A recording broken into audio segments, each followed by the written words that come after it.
talk to. Yeah, and I would suggest that the results from yesterday would say that he was right, that his campaign team certainly benefited from the decisions that they made. I thought that the PC campaign overall was really well done, well run. I know there's a lot of Liberals that even before yesterday were asking their own party, what are we doing? Not a textbook campaign. Future doesn't look good for them. They're going to have a lot of debt now. They have 7 seats. They don't have official party status. Kathleen Wynne resigned as leader last night. They're going to have to go through a leadership process without a lot of tools and without a lot of the funding that they need. It's a tough spot to be in. I think somebody put it well in my Twitter feed this morning. I think they escaped death a couple of times, and when you're that lucky, and what I mean is I think the PCs have blown a couple of chances in the past couple of elections. You're that lucky, eventually it's going to catch up to you, and it caught up in a big way. So, yeah, it's, well, listen, and not quite to that extent, but the PCs have been there before with significant debt and not a big caucus. They certainly had official party status.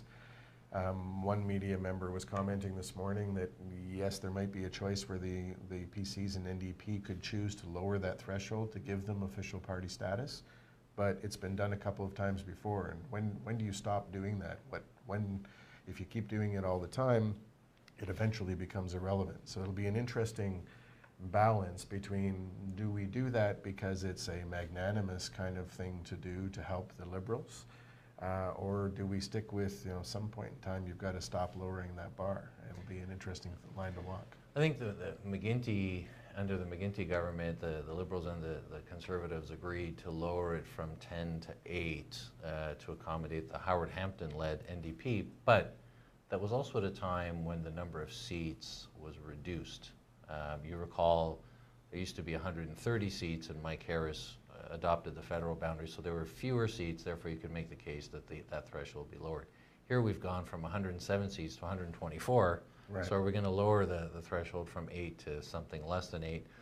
Although one could, if you were a little more cynical, say that the PCs would actually benefit from having a viable Liberal party to keep that split, if you will, between the NDP and the Liberals. Only they know what they're going to do, but certainly a tough spot.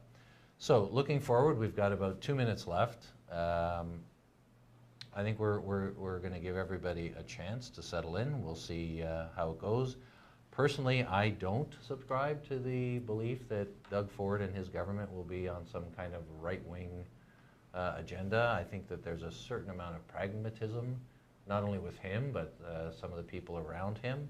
I think that they're interested in solving problems and doing what's right and not being so bound by rigid ideology. You concur? I think you've summed it up nicely. I mean, Ontario is a center, even center-right province generally, small c, conservative, and I think that's exactly where they sit. I think if you put some of the inner party battles aside, I think that Doug Ford he's not an ideologue. I think that he's built a team around him that has a good sense of what balance to strike with Ontarians, and I think you're going to see a fairly pragmatic approach. The team that was built under the former leader was very much that way, and I think that they haven't done anything to veer significantly from that at all. In fact, a lot of that platform that was developed was very much centrist from a PC perspective, and they've taken many of those major tenets and continued to run with them. So I think you'll, those that are worried that the sky was going to fall today, I think that it certainly won't. Even those on the PC side that were worried about what it might mean, I think you're going to see a very reasoned approach to everything with, and of course the big caveat is they've got to get in and take a look at the province's books. And, does that mean that there's going to have to be reductions? I imagine it's more a case of finding where we don't need to have the same kind of significant growth we've had recently in certain areas, rather than cuts. I don't see that.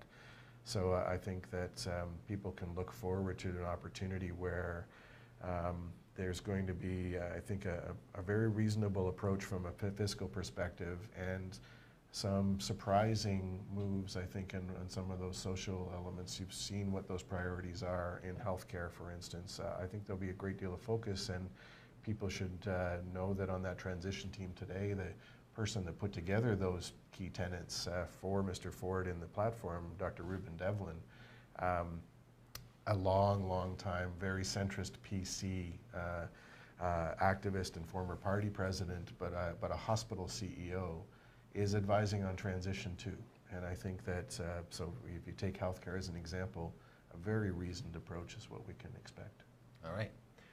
That's all the time we have. Listen, it's been a pleasure for us to do this for you every Friday. We've enjoyed it. This will be our last election show now that the election is concluded. Brett, thanks for taking the time today. We hope you've enjoyed it. We look forward to your feedback. We want to hear from you. As always, if you have any questions at all about any of these topics or what lays ahead with the new government at Queen's Park, please feel free to get in touch with one of us, as always.